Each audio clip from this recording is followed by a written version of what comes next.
Okay, we're back live here. Talking to Roy in Minnesota. Okay, Roy, real fast. You were going to finish up your point. Well, basically what I was going to say was, when I went into Russia in 2000, okay, I witnessed what a police state looks like, okay? I came back in the summer of 2001 to America, and I saw the same guns pointed at me that I saw in Russia, okay, after 9/11 happened. In 2003, I watched one of your videos, and you really woke me up about what was going on, and I appreciate what you're doing, okay?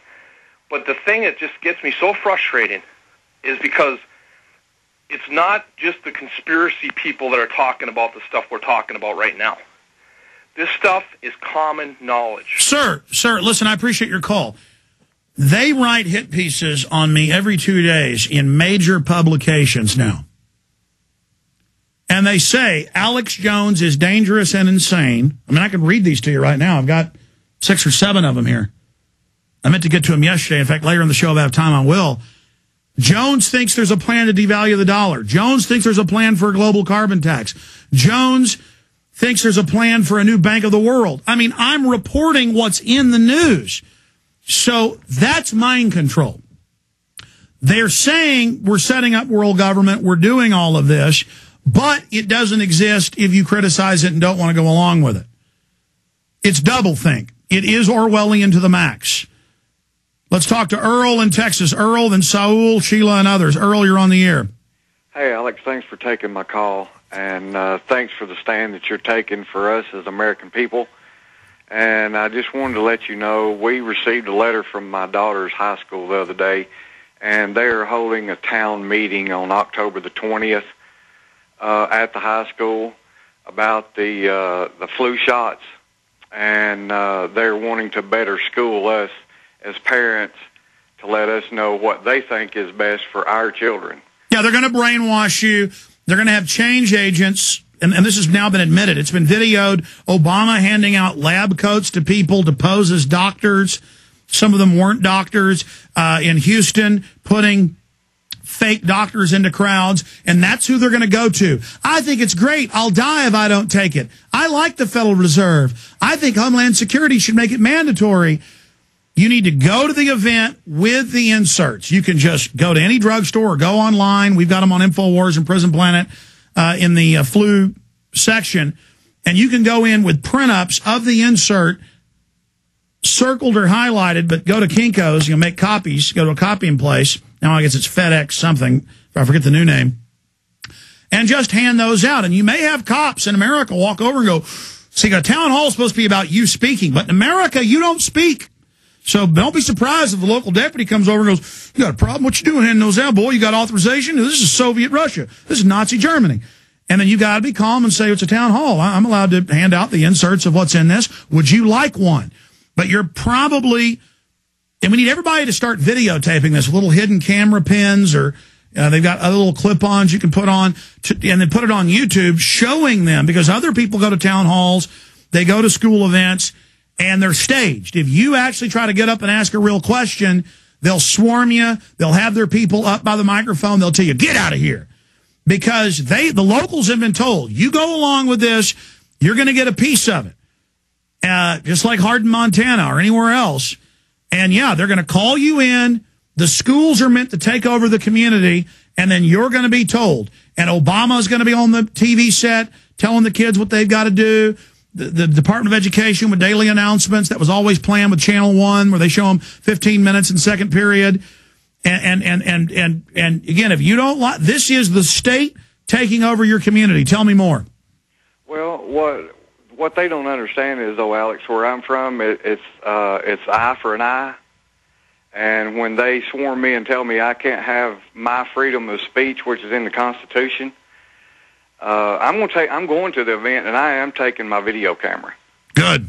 And I'm going to take a stand for what I think is right for my child. Nobody knows my child better than me and her mom. And I will not stand not 1 second for anybody telling me what my child has to do except for me. And when they tell me I can't have my freedom of speech, I'm going to get louder. Good, but also bring a few of your friends and family. Try to do some flyering beforehand. with the truth about the flu vaccine, a few bullet points. That way more people are upset. You should call into local talk radio. Say you're an upset parent. Get the phones going. And because believe me, more people, I'll guarantee you. Where are you calling from in Texas, Earl? I'm calling from Burnett.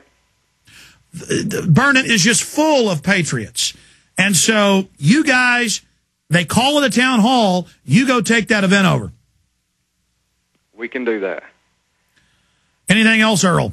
Well, another thing that really bothers me, Alex, here in the last few weeks, of course, you know Burnett's in the hill country, and there's been an awful lot of flyovers around right over the top of my house. I mean, yesterday they were flying over in their helicopters so low it was vibrating the windows in my house. That's always been going on in Burnett. Did you see those national TV pieces I was in 98 when even local police said, yeah, we saw helicopters go over and spray the town, and then everybody got sick? Do you remember that? Yes.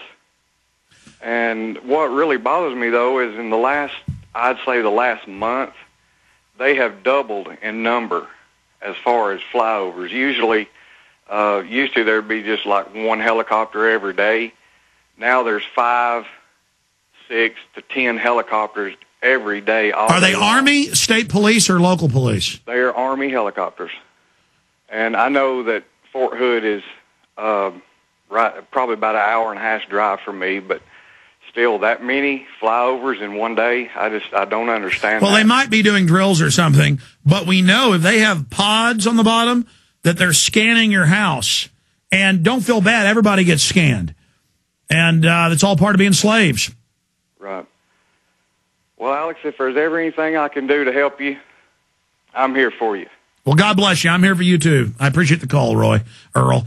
We just talked to Roy. Let's talk to Saul, excuse me, I keep mispronouncing it. Saul in California. You're on the air. Hey, Alex. How's it going? Good. Thanks for holding. Welcome. Hey, thank you. I just, number one, want to say, man, you're doing a brilliant job of getting this news out there to everybody. I have all of my friends. I'm in my mid-20s. All of my friends are waking up. People are just totally realizing what is happening, and I really have you to thank for that. Because I'm not religious or anything, but I just know you're listening to whatever positive force is within you and the truth, and that is a great job. Brilliant.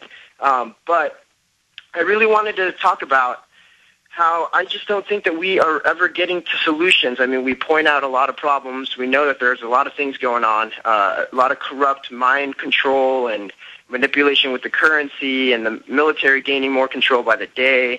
And things are just starting to look like they're going to go haywire soon. So I just wanted to maybe throw some ideas out there that I've had as far as like an approach we can have towards a solution.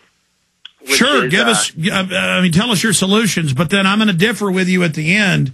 All we talk about here is solutions. Okay. No, it's true. But this is one that I don't think has been put out there very often, which is, one approach is I went to the We Are Change LA meeting maybe about a month ago.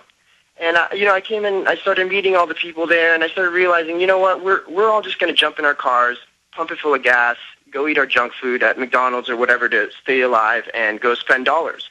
So we are still keeping the system going every day, even though we're fighting. And I just think it's, people are getting laid off left and right. Like, why don't we embrace that and just detach from the system that way? Don't go to our jobs. Don't use their money anymore. Stay on our properties, fight for our rights here. And, if we fight violently or anything, we end up fighting alone. So that's why I think we should just combine our efforts and not use their money anymore and just start something new in our country, because this is our land, not theirs. Okay. I appreciate your call. Anything else you'd like to add? No, that's pretty much it. I just wanted to throw that out there. But thanks again for doing such a great job, Alex. Thank you. I think a lot of what you're saying is true in that we shouldn't patronize groups and organizations we know are pro-New World Order. Like, I know United Way and American Red Cross got caught after 9/11 keeping about half the money they swore would go to first responders. And they used a lot of that money for anti-gun groups, anti-Second Amendment groups. So where's the solution? Knowledge. I identify them to people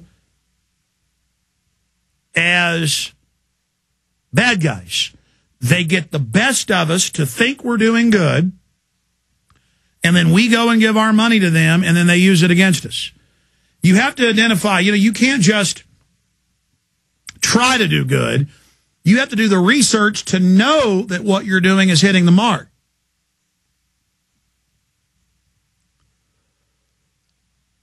That's like Glenn Beck. I don't enjoy getting up here and bashing Glenn Beck. I don't enjoy spending time on him.